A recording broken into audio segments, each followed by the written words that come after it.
মেখলিগঞ্জে জালে 2 রোহিঙ্গা। ভারত বাংলাদেশ সীমান্তে ধাপড়াহাট এলাকা থেকে গ্রেফতার 2 রোহিঙ্গা। পুলিশ সূত্রে খবর 40,000 টাকায় দালালের মাধ্যমে ভারতে ঢোকে তারা। ভারত হয়ে নেপালে যাওয়ার ছক ছিল তাদের।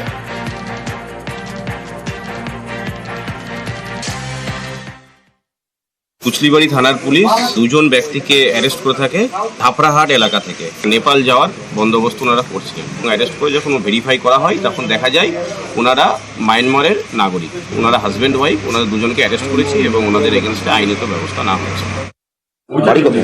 কক্সবাজারের 22 নম্বর ক্যাম্প। কোথায় যাওয়ার জন্য এখানে এসেছিল? ভারতে এসেছিল নেপাল যাওয়ার জন্য। ওইখানে প্রার্থী আছে তো এই জন্য যাচ্ছিল। কি সহযোগিতা করেছিল এই বর্ডার ক্রস করতে? নাম তো জানি না। টাকা নিয়েছে? কত টাকা চুক্তি হয়েছে? 40,000 টাকা লইছে। বাংলাদেশি টাকা? হ্যাঁ। বেশ কয়েকটা জায়গায় তোমার গুলিবিদ্ধ রয়েছে, কেন? মায়ানমার থেকে আসতে জন্য। এই যে এটা কবে লেগেছিল? 500 বছর আগে।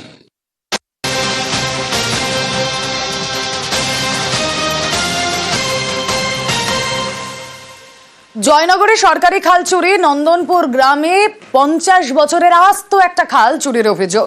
স্থানীয়দের দাবি আর্থ মুভার নামিয়ে খালের দুদিকের গতিপথ বন্ধ করে দেওয়া হচ্ছে, ঘুরিয়ে দেওয়া হচ্ছে খালের গতিপথ।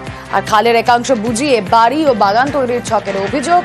জলসেচের জন্য এই খাল ব্যবহার করতেন চাষিরা। হরিনাথপুর গ্রাম পঞ্চায়েত জয়নগর থানায় নালিশ। বিষয়টি খতিয়ে দেখার আশ্বাস পঞ্চায়েত প্রধানের। আর খাল চুরির অভিযোগে আটক এক। আমরা যখন রাত্রে বাড়ি ফিরি তখন দেখলাম যে খালটা বন্ধ করে দিয়ে পাশে মাটি ফেলে উঁচু করে দিয়েছে। খালটা যেভাবে ছিল রাস্তার গা ধরে সেইভাবে খালটা থাকুক, খালটা যেন না ঘুরিয়ে অন্যদিকে না যায়, খালের জায়গাতে ইমারতি যেন না হয়। কথা বলবো, আমাদের প্রতিনিধি অর্পণ রয়েছেন সঙ্গে। অর্পণ, এটা তো আর 1-2 দিনের কাজ নয়। আর্থ মুভার নামিয়ে খালের দুদিকের গতিপথ তো আজ বন্ধ করে দেওয়া হচ্ছে না, অনেক দিন ধরেই হচ্ছে। তাহলে কেউ কিচ্ছুটি জানতে পারলো না? একদম এখানেই প্রশ্ন। এবং স্থানীয় মানুষজন তারা যখন অভিযোগ জানালেন তারপর গ্রাম পঞ্চায়েতের পক্ষ থেকে বিষয়টি খতিয়ে দেখার আশ্বাস দেওয়া হয়। পরবর্তী সময়ে জয়নগর থানাতে জানানো হয় এবং জয়নগর থানার পুলিশ আধিকারিক ঘটনাস্থলে এসে পরিদর্শনের পর যিনি এই খাল বন্ধ করে দিয়েছেন তাকে আটক করা হয় এবং তার পরিবারকে জানানো হয় যে এই খাল যেমন পুরোনো দিনের ছিল তেমন ভাবে কাটিয়ে দিতে হবে। অর্থাৎ যে খালের অংশ তারা বন্ধ করে দিয়েছিলেন সেই খালের অংশ তারা খুলে দেবেন, এমনটাই আশ্বাস দেওয়া হয়েছে প্রশাসনের কাছে। আবার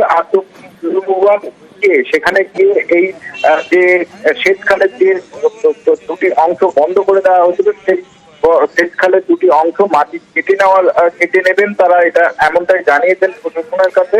এবং পুলিশ প্রশাসন এবং স্থানীয় প্রশাসনের পক্ষ থেকে জানানো হয়েছে আগামী দিনে কেউ এমন ভাবে খাল নিজের দখলে অর্থাৎ খালের গতিপথ যাতে না বন্ধ করতে পারে সেদিকেও প্রশাসনের তরফ থেকে নজর রাখা হবে।